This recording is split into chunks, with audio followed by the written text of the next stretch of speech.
नमस्कार दोस्तों, स्वागत है आपका लक्ष्य क्लासेस बाय हरीश में। आज अपन लोग पढ़ेंगे क्लास 10 का अध्याय 2, जिसका नाम है अम्ल, क्षार एवं लवण। चलो तो स्टार्ट करते हैं। सबसे पहले पढ़ेंगे अपन अम्ल। अम्ल किसे कहते हैं? तो अम्ल अम्ल स्वाद में खट्टे होते हैं। अम्ल नीले लिटमस को लाल कर देते हैं। यह जलीय विलयन में H धन आयन देते हैं। एसिड शब्द लैटिन भाषा से लिया गया है, जिसका अर्थ होता है खट्टा। एसिड का मतलब अम्लीय होता है। क्या होता है? अम्ल ही होता है। अम्ल देखिए, अम्ल दो प्रकार के होते हैं। कितने प्रकार के? दो प्रकार के। एक होता है प्रबल अम्ल और एक होता है दुर्बल अम्ल। प्रबल अम्ल का मतलब होता है जिसमें H धनायनों की संख्या क्या हो? ज्यादा हो। H धनायनों की संख्या क्या हो? ज्यादा हो, उसे बोलते हैं अपन प्रबल अम्ल। ठीक है। और दुर्बल अम्ल उसे बोलते हैं जिसमें H धनायनों की संख्या क्या हो? कम हो। कैसी हो? कम हो। तो देखते हैं, HCl क्या है? एक प्रबल अम्ल है। H2SO4 भी क्या है? प्रबल अम्ल है। HNO3 ये भी क्या है? प्रबल अम्ल है। इसके बाद दुर्बल अम्ल CH3COOH, जिसे एसिटिक अम्ल बोलते हैं। यह है लैक्टिक अम्ल। और आगे है ऑक्जेलिक अम्ल। ये क्या है? ये दुर्बल अम्ल है। इसमें H धनायन की संख्या क्या होती है? कम होती है। आगे है सांद्र अम्ल। सांद्र अम्ल का मतलब होता है जिसमें H धनायन अधिक से अधिक संख्या में पाए जाते हैं। H धनायन क्या होते हैं? अधिक से अधिक संख्या में पाए जाते हैं। जैसे इस जिसमें अम्ल अधिक मात्रा में होता है, जबकि जल अल्प मात्रा में होता है। तो अम्ल की मात्रा क्या होती है? इसमें बहुत ज्यादा होती है और जल बहुत कम मात्रा में होता है। ऐसे ही होता है तनु अम्ल। ऐसे ही क्या होता है? तनु अम्ल। तनु अम्ल में क्या होता है? जल की मात्रा ज्यादा होती है और अम्ल की मात्रा कम होती है।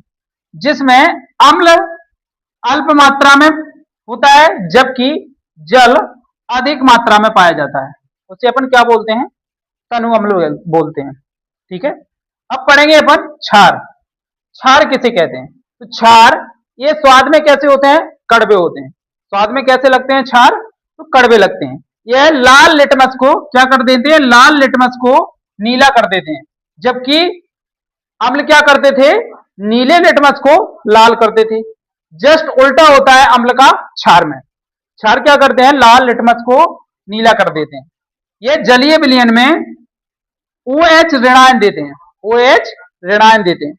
जबकि अम्ल क्या करते थे? जलीय विलयन में H धनायन देते थे। क्या देते थे? H धनायन देते थे। इसमें भी दो प्रकार के क्षार होते हैं। एक होता है प्रबल क्षार और एक होता है दुर्बल क्षार। प्रबल क्षार का मतलब होता है जिसमें OH ऋणायन की संख्या कैसी होती है? अधिक होती है। कैसी होती है? अधिक होती है। जबकि दुर्बल क्षार में, दुर्बल क्षार उन्हें बोलते हैं जिनमें OH ऋणायनों की संख्या क्या होती है? कम होती है। ठीक है। तो प्रबल क्षार कौन कौन से हैं? NaOH, KOH और CaOH का होल 12। NaOH का फुल नाम होता है सोडियम हाइड्रोक्साइड। KOH को बोलते हैं पोटेशियम हाइड्रोक्साइड और कैल्शियम हाइड्रोक्साइड। किसको बोलते हैं? CaOH को। इसे बोलते हैं बुझा हुआ चूना। बुझा हुआ चूना, इसको क्या बोलते हैं? बुझा हुआ चूना। दुर्बल क्षार है NH4OH। इसे बोलते हैं अमोनियम हाइड्रोक्साइड। क्या बोलते हैं? Ammonium hydroxide. इसमें OH ऋणायन की संख्या कम होती है। अब देखिए आगे क्षार। जल में घुलनशील क्षारक को क्षार बोलते हैं। क्या होता है? जल में घुलनशील क्षारक को अपन क्या कहते हैं? क्षार कहते हैं। एग्जाम्पल के लिए जैसे NaOH, KOH, MgOH का होल 12, ये क्या है? अपने क्षार कहलाते हैं। अगली हेडिंग है अपना लवण। लवण अम्ल व क्षारक की परस्पर अभिक्रिया से प्राप्त होता है। उदाहरण के लिए जैसे NaCl, KCl, ये क्या है? लवण है। ठीक है। अगला है सूचक। सूचक की किसी दिए गए विलयन में अम्ल या क्षारक की उपस्थिति दर्शाते हैं। इसका रंग या गंध अम्लीय या क्षारक माध्यम में बदल जाता है। सूचक का क्या होता है, रंग हो या गंध, ये अम्लीय या क्षारीय माध्यम में इनका रंग या गंध क्या हो जाती है, बदल जाती है। तो इसका पता चलता है अपन को किसके द्वारा, सूचक के द्वारा। आगे पढ़ेंगे सूचक के प्रकार। सूचक के प्रकार, सूचक कितने प्रकार का होता है, तो सूचक 3 प्रकार का होता है। कितने प्रकार का, 3 प्रकार का। पहला है प्राकृतिक सूचक। पहला कौन सा है, प्राकृतिक सूचक, जो अपन को किससे प्राप्त होते हैं, प्रकृति से, पेड़ पौधों से। ये पौधों में पाए जाते हैं। प्राकृतिक सूचक किसमें पाए जाते हैं, पौधों में पाए जाते हैं। जैसे कि लिटमस पहला, दूसरा है लाल पत्ता गोभी, तीसरा है हाइड्रेजिया, पौधों के फूल में पाया जाता है। हाइड्रेजिया कहां पाया जाता है, पौधों के फूल में पाया जाता है। और अगला है हल्दी। तो ये क्या है, प्राकृतिक सूचक है। अगला अपना क्या है, कृत्रिम सूचक। इसे बोलते हैं संश्लेषित सूचक। ये रासायनिक पदार्थ हैं। ये क्या है, एक रासायनिक पदार्थ है। जैसे कि इसमें मेथिल ऑरेंज, ये कृत्रिम सूचक है। दूसरा है फिनोफिथिलीन, दूसरा क्या है, फिनोफिथिलीन है। अगला अपना तीसरा प्रकार होता है गंधीय सूचक। कौन सा होता है, गंधीय सूचक। अपना कौन सा होता है, गंधीय सूचक होता है। इन पदार्थों की गंध अम्लीय या क्षारीय माध्यम में बदल जाती है। क्या हो जाती है, अम्लीय या क्षारीय माध्यम में इनकी गंध क्या हो जाती है, बदल जाती है। जैसे कि प्याज, लौंग तेल और वेनिला। एक और होता है वेनिला, तीसरा कौन सा होता है, वेनिला। ये 3 क्या होते हैं, गंधीय सूचक होते हैं। आगे अपन पढ़ेंगे प्राकृतिक सूचक, कृत्रिम सूचक और गंधीय सूचक के गंध रंग में परिवर्तन। अम्ल के साथ अभिक्रिया करने पर इनका गंध या रंग कैसे चेंज हो जाता है। तो पहला अपना प्राकृतिक सूचक में कौन आता है, लिटमस। लिटमस को जब अम्लीय माध्यम में तुम के साथ क्रिया कराओगे तो इसका क्या हो जाएगा, रंग लाल रंग का हो जाएगा। लिटमस कैसा हो जाएगा, अम्लीय माध्यम में लाल रंग का हो जाएगा। जबकि क्षारीय में एक ऐसा हो जाता है, क्षार के साथ जैसे इसकी क्रिया कराओगे तो नीले रंग का हो जाता है। दूसरा है अपना प्राकृतिक सूचक। लिटमस क्या है, एक प्राकृतिक सूचक है। दूसरा जो है लाल पत्ता गोभी का रस, ये भी क्या है, एक प्राकृतिक सूचक ही है। इसकी जब क्रिया अम्ल के साथ कराओगे तो ये कैसा दिखेगा, लाल रंग का दिखेगा। देखो लिटमस हो या लाल पत्ता गोभी हो, दोनों की क्रिया अगर अम्ल के साथ कराते हैं तो दोनों कैसे दिखेंगे, अपन को लाल दिखेंगे।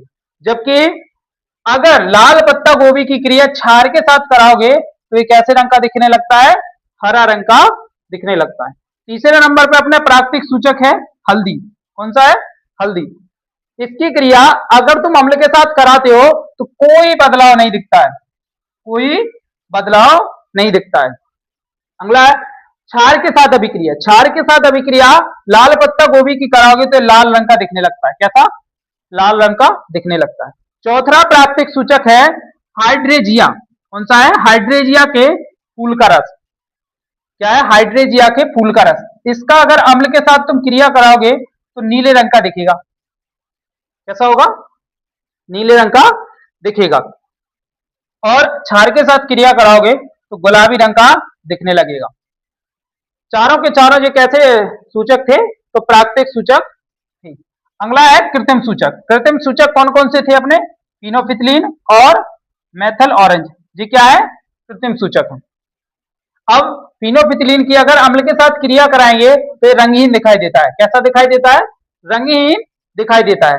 जबकि मेथिल ऑरेंज की अगर अम्ल के साथ क्रिया कराओगे तो ये लाल रंग का दिखने लगता है। कैसा दिखने लगता है, लाल रंग का दिखने लगता है।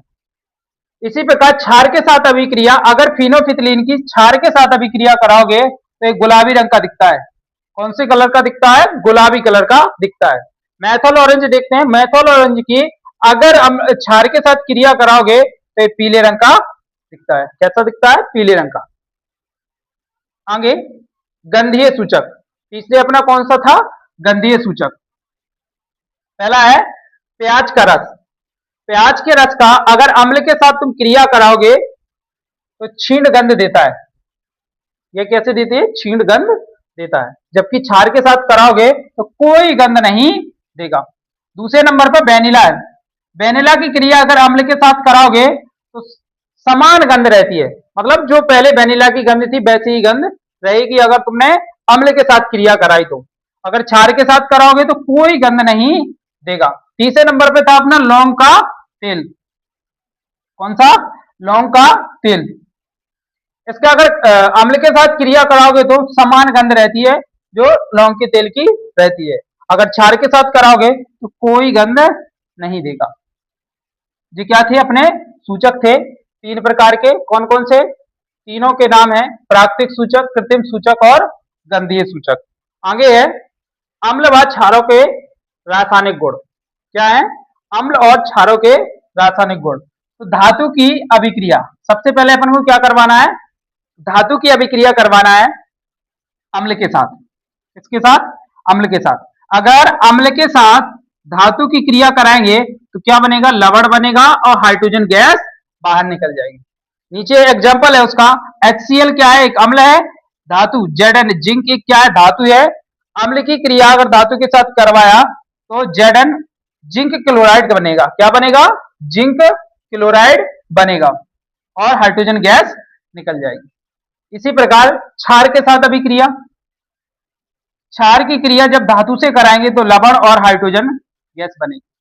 तो जब क्षार के साथ अभिक्रिया कराओ धातु की, चाहे अम्ल के साथ कराओ, दोनों में क्या बनती है? हाइड्रोजन गैस निकलती है। दोनों में क्या निकलती है? हाइड्रोजन गैस ही निकलती है। आगे है पॉप टेस्ट।